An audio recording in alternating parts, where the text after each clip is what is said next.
বঞ্চিতদের সকল বঞ্চনার অবসানে ও দেশের মানুষের স্বার্থ রক্ষায় ভয়েস অব বেঙ্গলের একমাত্র উদ্দেশ্য। সকলকে সংগ্রামী অভিনন্দন জানিয়ে আজকের প্রতিবেদন উপস্থাপন করছি আমি শামীম আক্তার। আপনারা বেশ কিছুদিন ধরেই আমাদের এই ধারাবাহিক প্রতিবেদন দেখে আসছেন। অনেকের ভালো লাগছে, অনেকের বিরূপ প্রতিক্রিয়া আমরা দেখতে পাচ্ছি। যারা বিরূপ প্রতিক্রিয়া করছেন, প্রতিক্রিয়া দিচ্ছেন, তারা যুক্তিসঙ্গতভাবে যদি প্রতিক্রিয়াগুলো দেন তাহলে আমরা সমৃদ্ধ হই। কিন্তু আমরা দেখতে পাচ্ছি যে রাজনৈতিক প্রতিহিংসা পরায়ণ হয়ে তারা কিছু কথা বলছেন, কোনো রাজনৈতিক দলের পক্ষ নিচ্ছেন।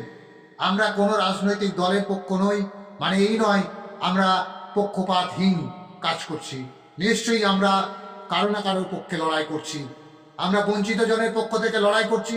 সুতরাং আমাদের বঞ্চনা যারা যারা করবে তাদের বিরুদ্ধেই আমাদের গলা উঁচু করে আমরা বলবো, বক্তব্য রাখবো এবং আমাদের লেখনী চলবে।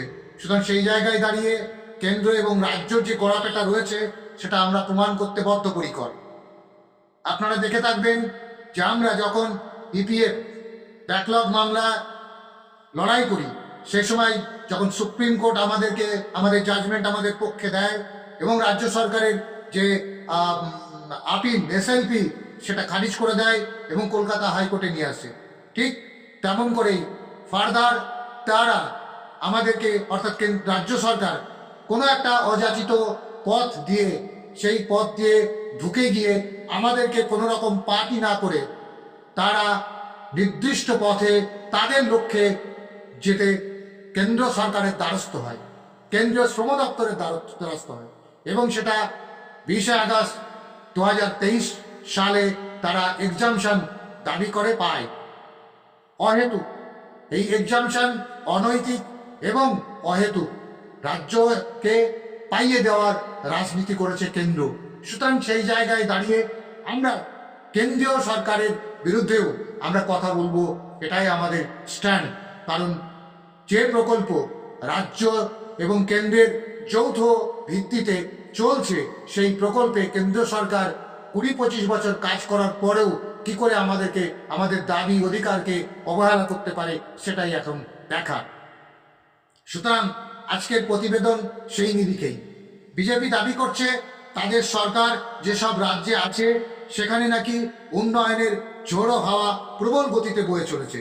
কিন্তু বিজেপি কি লোকসভা নির্বাচনের সময় বলেছিল তাদের পরিচালিত কেন্দ্রীয় সরকার কেবলমাত্র বিজেপি শাসিত রাজ্যগুলো নিয়েই চলবে?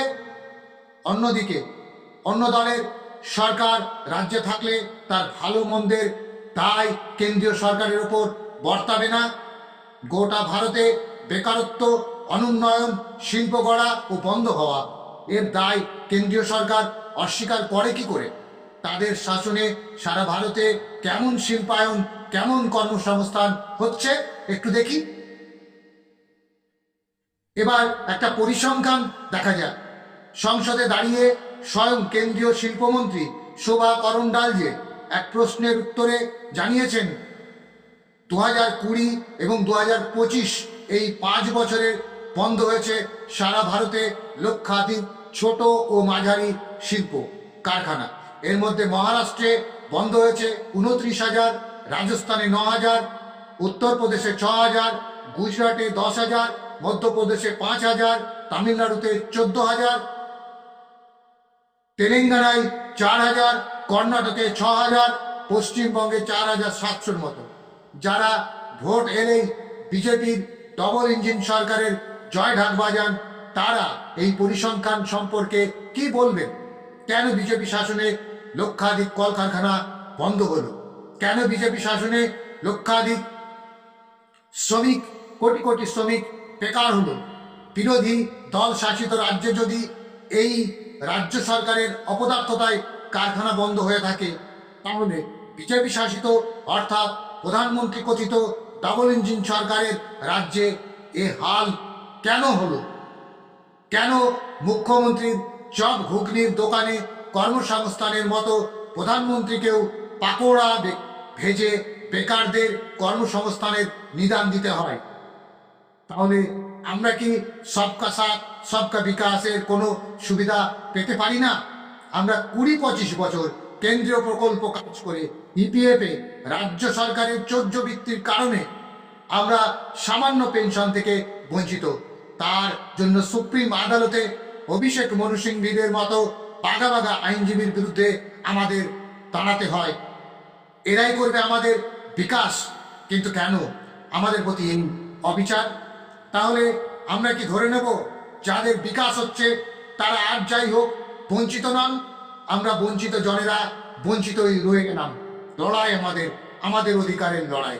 এরপরেও আমরা ঘুমিয়ে থাকবো যেখানে সারা ভারতে 94,000 সরকারি স্কুল বন্ধ হতে চলেছে। ধন্যবাদ সকলকে, সংগ্রামী অভিনন্দন জানিয়ে আজকের প্রতিবেদন শেষ করছি। ইনক্লাব জিন্দাবাদ। ভয়েস অব বেঙ্গল, বঞ্চিতদের আস্থার প্রতীক।